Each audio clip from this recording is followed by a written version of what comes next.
common pest is the buzzing housefly, but equally common are pests who buzz like this.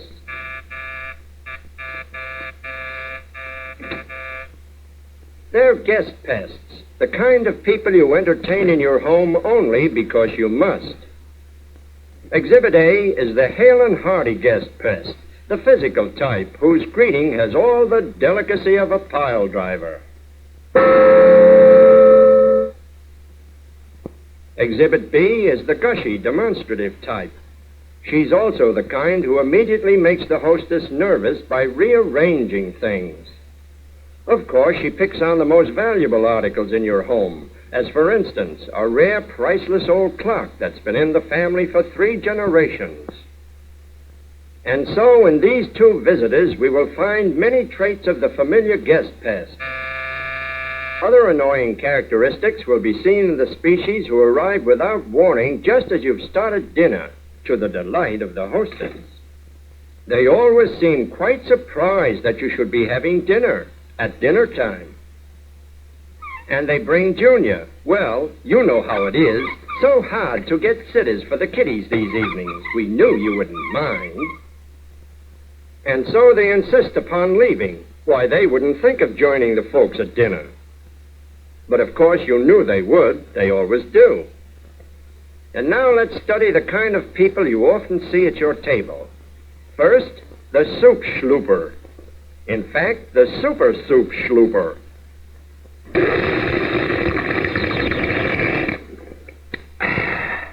He even changes key.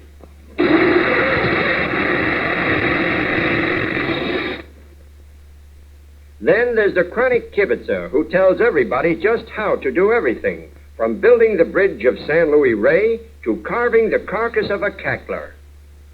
And when the host follows directions of the carving kibitzer, he winds up with something like this. Me.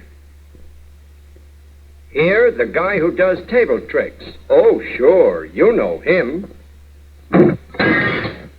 A cute guy, huh? Junior, of course, must bring his horse to the table. Else, Junior won't eat. Junior won't eat anyway. He's the kind of a kid that must be coaxed and cajoled into eating.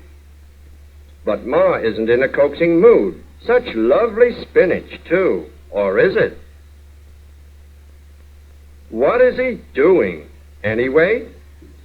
Oh, a sure way to make the nerves of the hostess go jingle, jangle, jingle. Well, is he going to eat it? No.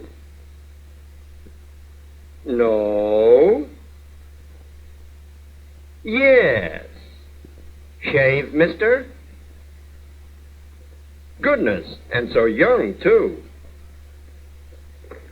The habitual chair tilter has harassed the hostess since time immemorial, and even before that. Look out! What nice kindling wood.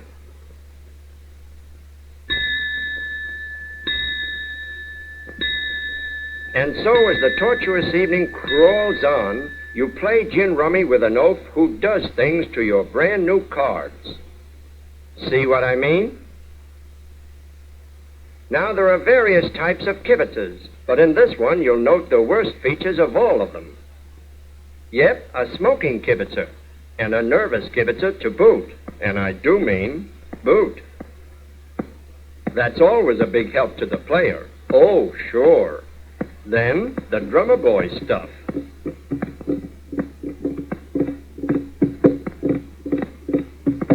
And as the game grows tense, the down-your-neck breather. And with a wheeze yet.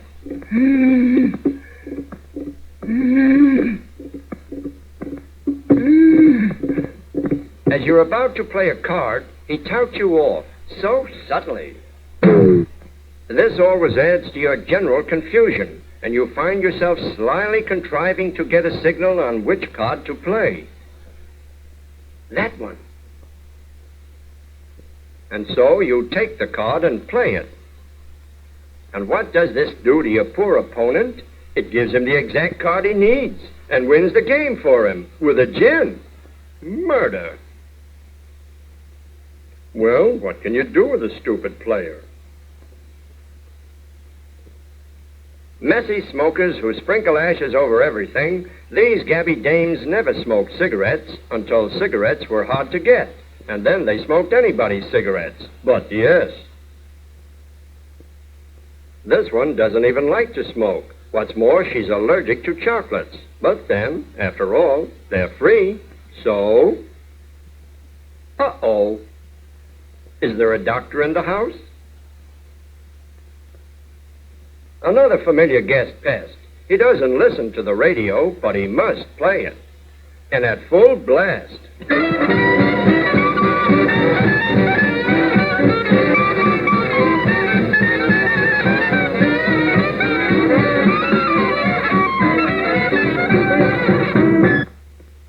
Yes, indeed. But this brings up another pain in the neck. The guy who thinks he can fix anything. Yep, Mr. Fix-It. In no time at all, he'll have that radio in shape. For the junk man. Naturally, the kibitzer has been supervising this deal, too.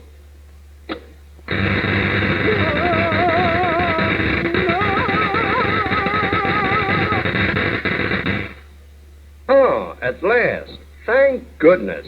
The agonizing evening comes to a close, and as you say goodnight, you feel like speeding their departure with the toe of your shoe. However, they're going. Oh, but there's one more snappy story he forgot to tell. Oh, dear. Even Junior is wise to the common practice among guest pests of prolonging the process of saying goodnight. Pounding and slapping the victim into practically a state of coma, and with the story finished, they now make the move. But no, there's always the guy who remembers to give you that certain telephone number. This goes on for years. At least it seems that way anyhow, as one thing leads to 10 others, and you're out on your feet. This time, they're really going to leave. Thank goodness, they've gone. Well, almost.